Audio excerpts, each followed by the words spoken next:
Alors le Rambam, toujours au Shabbat Shalom, et Tcheker, serment mensonger, de quelle sorte de serment serait-il? En se référant au contexte, comment peut-il être un serment mensonger s'il n'implique pas d'acte? Si on vise le cas où quelqu'un a juré de ne pas manger quelque chose et l'a néanmoins mangé, il a bel et bien alors accompli un acte. Il faudrait donc en conclure que l'on parle ici de celui qui jure de manger quelque chose et qui ensuite ne le mange pas. Lui peut-on punir de bastonnade celui qui transgresse une interdiction n'appliquant pas d'acte?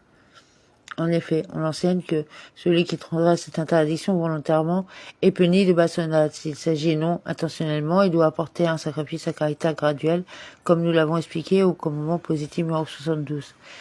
C'est tiré du passage suivant du chapitre 3 de Shavuot. C'est là le serment d'engagement. Pour l'avoir exprimé volontairement, on est passible de la peine des coups, et pour l'élimination volontaire, on est passible d'un sacrifice proportionnel. Les dispositions relatives à ce commandement sont expliquées là-bas. Sache que lorsque j'ai dit à propos de ce commandement que celui qui le transgresse volontairement est passible de la bastonnade, cela ne signifie pas qu'il existe un péché punissable de bastonnade, mais même s'il n'a pas été commis volontairement. Cependant, chaque fois que tu m'entendras dire au sujet d'une transgression qu'elle est punissable de la bastonnade, soit dans les passages précédents de cet ouvrage, soit plus loin, il te faudra tenir compte du fait que cette punition ne s'applique qu'à une transgression commise volontairement, en présence de témoins et en faisant fi d'un avertissement formel, ainsi que c'est expliqué au sujet des conditions relatives aux témoins et aux avertissements dans le traité Sanhédrin. Toutefois, celui qui pêche involontairement, contraint ou par erreur n'est en aucun cas passible de bastonnade, ni d'exclusion, ni a fortiori de condamnation à mort par le tribunal. Cette règle s'applique à tous les commandements et doit être retenue. Nous expliquons à propos de quel agréé de Dieu et enseigne-moi tes lois. Psaume 110. Sixième livre, le livre des propos, qui comprend 4 ensembles de lois dont voici le détail. Loi des serments, loi des vœux, loi du naziréat, loi des évaluations et des biens consacrés, loi des serments. Elles comprennent 5 commandements et un commandement positif et 4 commandements négatifs dont voici le détail. 1. Ne pas prêter serment sur son nom pour mentir. 2. Ne pas prêter serment sur son nom en vain. 3. Ne pas nier que l'on a encore en sa possession un objet qui nous a été confié. 4. Ne pas prêter serment pour contester le fait que l'on doit de l'argent. 5. Ne pas prêter serment pour son nom pour dire la vérité. Et l'explication de ces commandements est présentée dans les chapitres qui suivent. Il y a 4 catégories de serments. Le serment sur une déclaration, le serment vain, le serment lié à un dépôt et le serment lié à un témoignage. Le serment sur une déclaration est celui évoqué dans la Torah dans le verset, où une personne qui prêterait serment exprimé par les lèvres pour faire du mal ou pour faire du bien. Elle se divise en 4 catégories, 2 pour lesquelles on décrit un événement qui se produira dans le futur et 2 pour lesquelles on décrit un événement qui s'est produit dans le passé. Par exemple, on prête serment qu'un événement dans le passé s'est produit ou ne s'est pas produit, ou on prête serment qu'un événement futur se produira ou ne se produira pas. Le serment sur une déclaration ne concerne que les choses qui celui qui prête serment peut faire pour un événement futur comme pour un événement passé. Comment cela s'applique-t-il pour un événement passé? Une personne prête serment en disant je prête serment que j'ai mangé, ou bien que j'ai jeté une pierre dans la mer, ou qu'un tel a parlé avec un tel, ou que je n'ai pas mangé, ou il prête serment qu'il n'a pas jeté une pierre dans la mer, ou qu'un tel n'a pas parlé avec un tel. Comment cela s'applique-t-il pour un événement de sa situation financière, comme il est dit à propos du sacrifice? C'est cela le fait qu'il est en train de prêter un serment mensonger lui a échappé et qu'il en a eu connaissance et est devenu coupable, etc. Le serment en vain se subdivise en 4 catégories. Dans la première, on prête serment à propos d'une chose dont on sait qu'elle n'est pas vraie. Comment cela s'applique-t-il? Par exemple, si quelqu'un prête serment qu'un homme est une femme ou qu'une femme est un homme ou qu'une colonne de marbre est en or, et de même pour tous les cas semblables. Dans la deuxième catégorie de serment vain, on prête serment à propos d'une chose connue pour laquelle l'homme n'a aucun doute qu'elle est vraie. Par exemple, si quelqu'un prête serment en montrant les cieux que ce sont les cieux, ou sur il prête serment en montrant une pierre que c'est une pierre, ou sur il prête serment en montrant 2 choses qu'elles sont 2. Et de même pour tous les cas semblables, car un homme normal n'a pas de doute qu'une telle chose est vraie pour qu'il soit nécessaire de valider la chose par un serment. Dans la troisième catégorie de serment vain, on prête serment de ne pas observer un commandement. Comment cela s'applique-t-il? Par exemple, quelqu'un prête serment de ne pas s'envelopper des tzitzit, ou de ne pas revêtir les phylactères, ou de ne pas résider dans la cabane lors de la fête des cabanes, ou de ne pas consommer le pain azim le soir de Pessah, où il prête serment de jeûner les Shabbats et les jours de fête, et de même pour tous les cas semblables. L'interdiction de nier, de voir de l'argent et on ne se voit pas infliger la flagellation par la transgression de cette interdiction, car elle donne lieu à un remboursement. Et si celui qui nie devoir un bien alors qu'il le doit, lui a prêté à celui qui demande la restitution de son bien un serment mensonger en jurant qu'il ne le doit pas, transgresse une autre deuxième interdiction, et à ce propos il a été dit, et vous ne mentirez point l'un à l'autre. Ceci est l'interdiction concernant celui qui prête serment pour nier devoir de l'argent. Ce serment est celui désigné par l'expression serment lié à un dépôt. Et de quoi est-on redevable pour un serment lié à un dépôt qu'on a prêté de manière mensongère? On paye la valeur niée augmentée d'un cinquième. Et il offre une offrande de culpabilité qui a été conscient ou inconscient, comme il est dit. Il conteste à son ami de voir un objet confié ou une personne ou un objet qu'il a volé, ce sera, s'il faute, et se rend coupable. Il n'a pas été dit dans le verset, cela lui a échappé, contrairement au cas d'un serment sur une déclaration CFR paragraphe 3, cela pour définir comme passible d'une offrande de culpabilité d'une amende d'un cinquième en su du montant, celui qui est conscient de la même manière que celui qui est inconscient. Et ceci, une personne se rend coupable d'avoir prêté un serment lié à un dépôt de manière mensongère à condition qu'il soit conscient d'avoir en sa possession l'objet confié ou qu'il doit l'argent qu'il a emprunté et qu'il en ait connaissance au moment du serment qu'il prête. Par contre, s'il a été inconscient et a oublié qu'il détient de l'argent puis a prêté serment et ensuite en a eu connaissance souvenir, il est considéré comme étant dans un cas de force majeure et exempt de toute peine, c'est-à-dire de l'amende et de l'offrande. Et de même, s'il ne savait pas qu'il était interdit de prêter serment de manière mensongère pour nier devoir de l'argent, il est considéré comme étant dans un cas de force majeure et il est exempt de toute peine. Étant donné ce principe, quelle est la définition de cas involontaire du serment lié à un dépôt, à propos duquel il a été mentionné au paragraphe 9, qu'on est passible d'une offrande expiatoire et d'une amende? Par exemple, si une personne a oublié si l'on se rend redevable d'un sacrifice ou non en prêtant de manière mensongère un serment lié à un dépôt, tout en sachant que cela est interdit et qu'il détient l'argent qui nie devoir. Cela est la définition du cas involontaire pour ce qui le concerne, le serment lié à un dépôt, et le cas volontaire correspond au cas où celui qui prête ce serment mensonger sait qu'on se rend redevable d'un sacrifice. Quelle est la définition du serment lié à un témoignage? Des témoins qui pouvaient en témoigner du fait relevant du domaine de l'argent. Puis la personne bénéficiaire du témoignage leur a demandé de témoigner en sa faveur et ils ont nié pouvoir apporter leur témoignage, n'ont pas témoigné, ont prêté serment qu'ils ne connaissent pas de témoignage apporté. Ceci, le serment pour lequel ils jurent qu'ils ne peuvent pas témoigner est appelé serment lié à un témoignage. Ils se rendent passibles pour ce témoignage mensonger d'un sacrifice de nature variable en fonction des moyens de la personne qui l'offre. Ceux qui portent ce faux témoignage soient conscients ou inconscients, comme il est dit à propos de la sanction encourue pour un tel faux témoignage. Une personne qui faudrait entendrait la voix d'un serment tout en étant témoin, et il n'a pas été dit dans le verset, et cela lui a échappé. Cela pour définir comme passible d'une offrande celui qui est conscient de la même manière que celui qui est inconscient.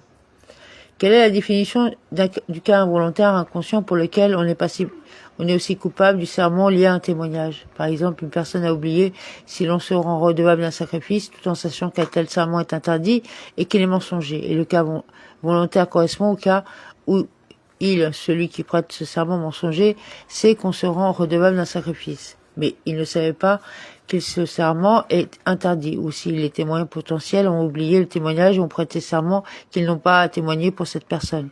Puis ils ont eu connaissance qu'ils pouvaient témoigner en sa faveur et qu'ils ont prêté un serment mensonger et sont considérés comme étant dans un cas de force majeure et sont exemptés de sacrifice. C'est faire Aflaha, loi relative au serment, chapitre 2. Celui qui a prêté l'un des 4 types de serments mensongers de sa propre bouche, ou bien qui s'est fait engager par un serment par autre personne en répondant Amen, même si c'est un non-juif ou un mineur, ou qu'il a engagé par un serment et qu'il a répondu Amen. Il est coupable car toute personne qui répond Amen à un serment prononcé par une autre personne est considérée comme si elle avait prononcé ce serment de sa bouche.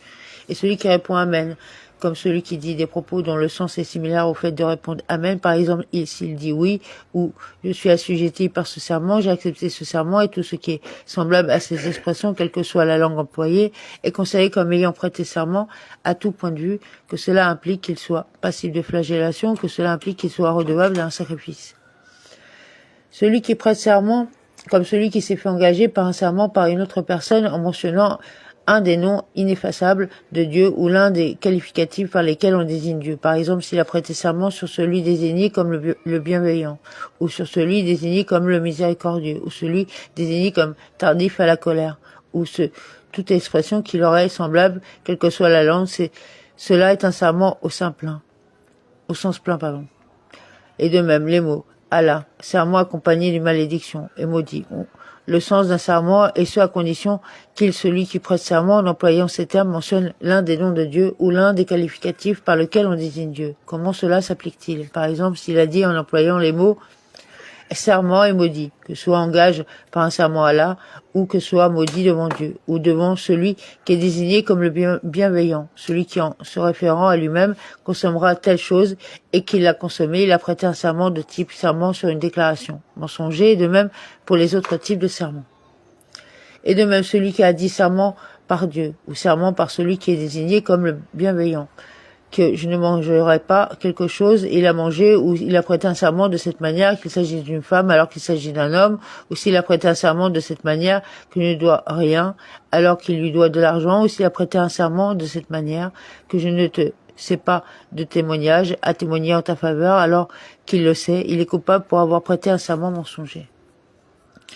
S'il a employé le mot serment ou maudit ou jurement, et il n'a mentionné ni un nom de Dieu, ni un qualificatif par lequel Dieu est désigné. Il n'a pas le droit de faire ce qu'il s'est interdit par ce serment, mais il ne subit pas la flagellation. Il est redevable d'un sacrifice s'il a enfreint son serment que si ce dernier mentionne l'un des noms dont l'emploi est réservé pour désigner Dieu, ou l'un des qualificatifs par lequel Dieu est désigné, comme nous l'avons expliqué. Ce n'est pas le mot serment seulement qui donne aux propos tenus la dimension d'un serment, mais il en est de même pour tous les noms auxiliaires du mot serment. Par exemple, si les habitants de cette région prononcent mal les mots et prononcent le mot Shevoua, serment en hébreu, Shevuta ou Shikuka, ou bien s'il était araméen dans la langue desquelles le mot serment se dit Mumata, et que ceux qui prononcent mal les mots les prononcent Moa, la règle est la suivante. Dès lors qu'on a dit une expression dont le sens et le propos sont celui d'un serment, celui qui a employé une telle expression pour prêter un serment mensonger est coupable comme celui qui a employé le mot serment ou un de ses équivalents. Et de même, celui qui a dit non, prononçant le mot non à 2 reprises, ou bien oui, et a mentionné un nom de Dieu ou un qualificatif pour lequel Dieu est désigné. Il est considéré comme ayant prêté serment, et de même, s'il prête serment par la droite de Dieu ou par la gauche de Dieu, comme il est dit, Dieu a prêté serment par sa droite et par son bras puissant. Et de même, celui qui dit « J'affirme que je ne ferai pas ceci et cela » et a mentionné un nom de Dieu ou un qualificatif par lequel Dieu est désigné, cela est considéré comme un serment. S'il a dit « Il m'est interdit devant Dieu » ou « Il m'est interdit devant celui qui est désigné comme le bienveillant de faire telle chose » ou de ne pas faire telle chose, puisqu'il l'a exprimé à la manière d'un serment en mentionnant qu'il est le sujet de l'interdiction par opposition au vœu, ou c'est l'objet interdit qui est le sujet de l'interdiction. Cela est considéré comme un serment.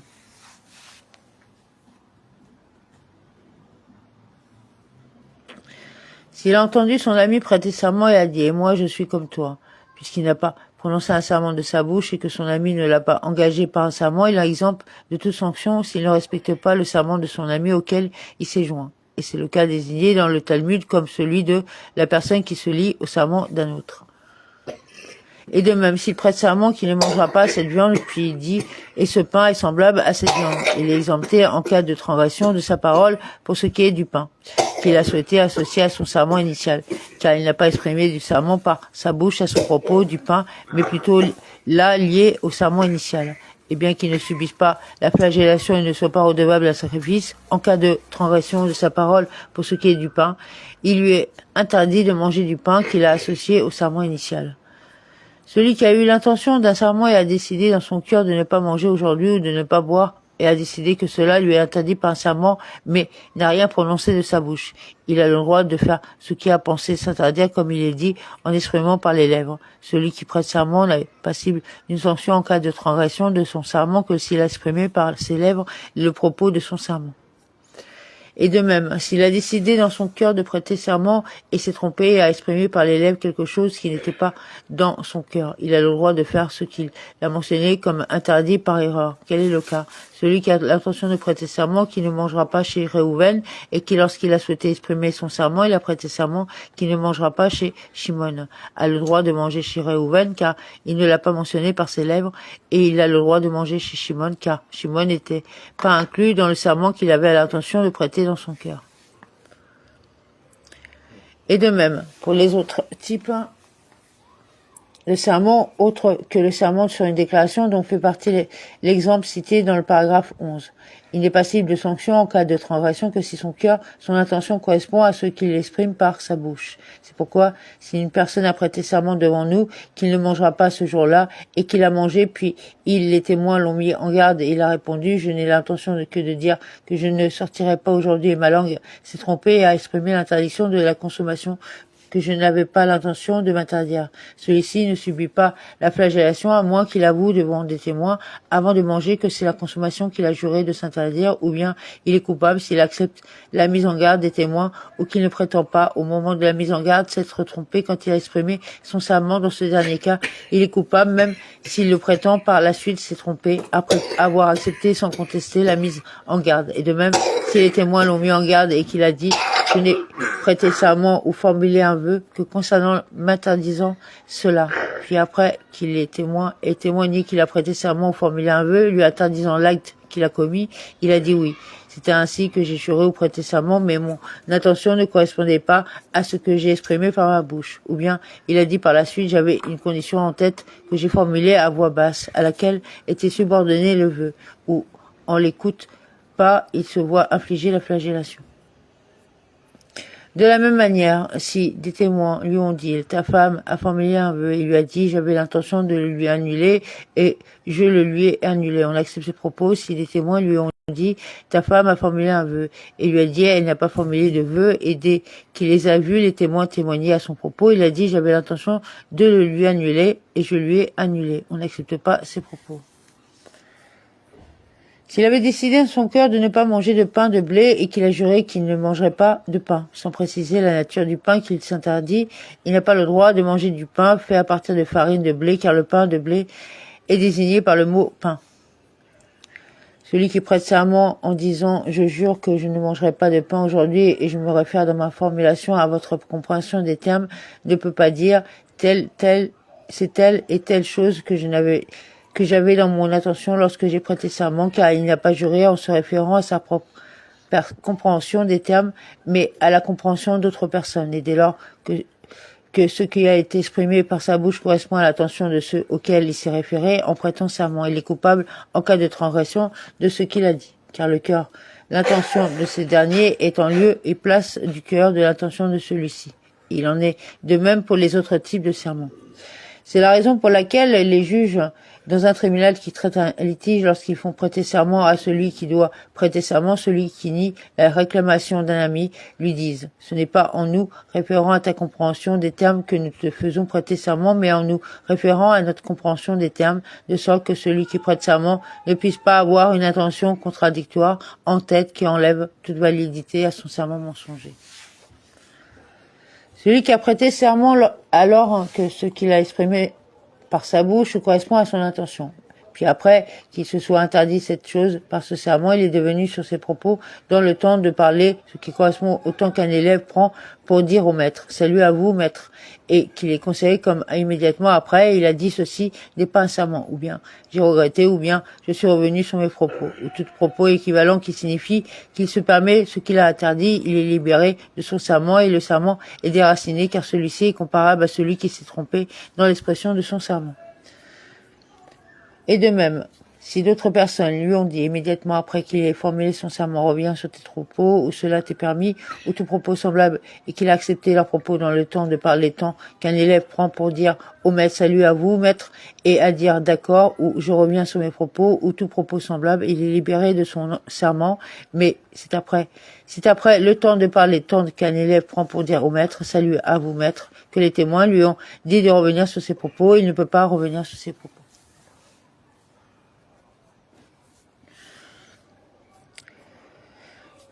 S'il a prêté serment et qu'il est revenu sur ses propos dans son cœur sans l'exprimer verbalement, cela n'a pas pris en considération. De même, si d'autres personnes lui ont dit « reviens sur tes propos » ou « cela t'est permis » ou « cela t'est pardonné », qu'il a accepté leurs propos dans son cœur sans l'exprimer verbalement.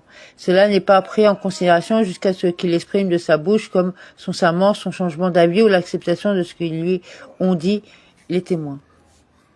Sefer Aflaha, loi relative au serment, chapitre 3.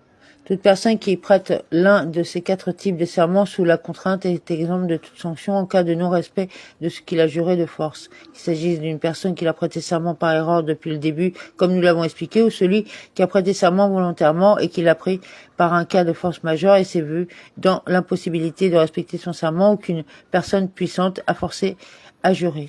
C'est pourquoi on peut prêter serment aux brigands, aux assassins et aux rançonneurs qui prélèvent de force un impôt illégal. De quels rançonneurs les sages ont-ils parlé? D'un rançonneur qui se présente de lui-même et qui prélève de l'argent sans autorisation du roi du pays ou qui prélève avec l'autorisation du roi mais augmente la somme à prélever pour son bénéfice personnel comme cela sera expliqué dans les lois sur les vols à visage découvert. Et celui qui prête serment sous la contrainte doit avoir dans son cœur au moment du serment une intention qui le rend exemple de ce qu'il est en train de prêter serment. Et bien que ces propos qu'il a dans son cœur ne sont pas des propos valides d'un point de vue juridique, car ils n'ont pas été formulés verbalement, puisqu'il ne peut pas exprimer verbalement ses propos du fait de la contrainte, il s'appuie sur les propos qu'il a dans son cœur. Comment cela s'applique-t-il?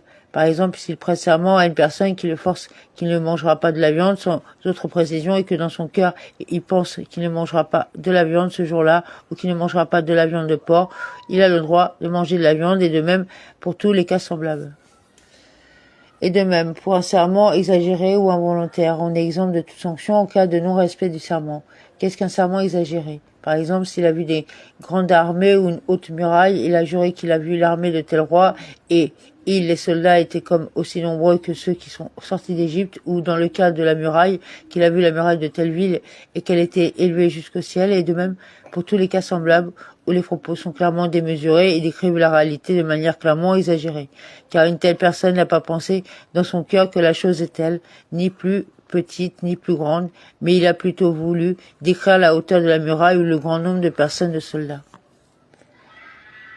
Qu'est-ce qu'un serment volontaire? S'il s'agit d'un serment lié à un témoignage ou d'un serment lié à un objet confié, un exemple en est s'il a oublié l'objet confié ou le témoignage qui aurait pu faire cas dans lequel il est exempt de toute sanction en cas de serment mensonger, comme nous l'avons expliqué.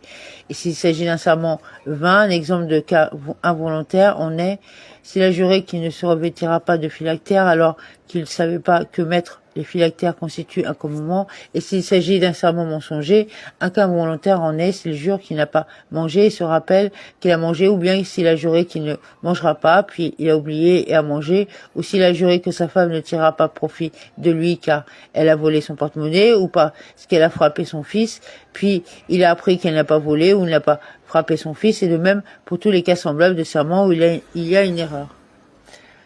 S'il en est ainsi que celui qui jure par erreur est exempt, quelle est la définition d'un cas involontaire? Du serment sur une déclaration pour lequel on est redevable d'une offrande de nature variable. Si on a prêté serment concernant un événement passé. Par exemple, il a prêté serment qu'il n'a pas mangé, en sachant toutefois qu'il a mangé et qu'il est défendu de prononcer un tel serment mensonger, mais sans savoir que l'on n'est passible d'une offrande pour cela. Un serment mensonger, c'est un cas involontaire pour lequel on est passible d'une offrande de nature variable qui dépend des moyens de celui qui l'offre.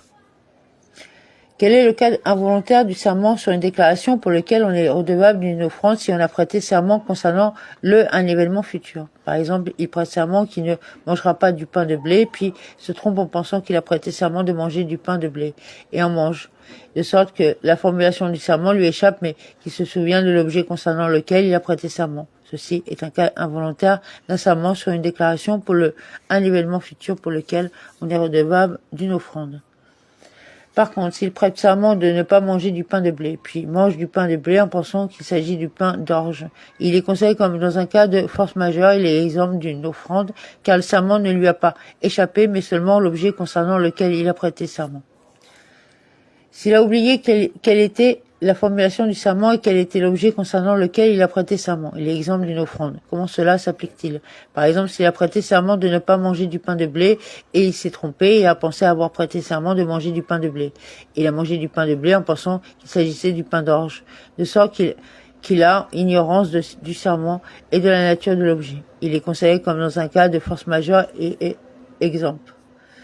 S'il a prêté serment concernant un pain en disant qu'il ne le mangera pas, et en a prouvé une souffrance, il l'a mangé du fait de sa peine, tout en étant inconscient, parce qu'il pensait qu'il lui est permis de le manger du fait de la douleur. Et l'exemple d'une offrande, parce que le fait de savoir qu'il a prêté serment concernant ce pain n'aurait pas empêché son acte. Plutôt, il a su le pain lui était interdit et l'a mangé par erreur, pensant qu'il lui était permis de le manger du fait de sa peine.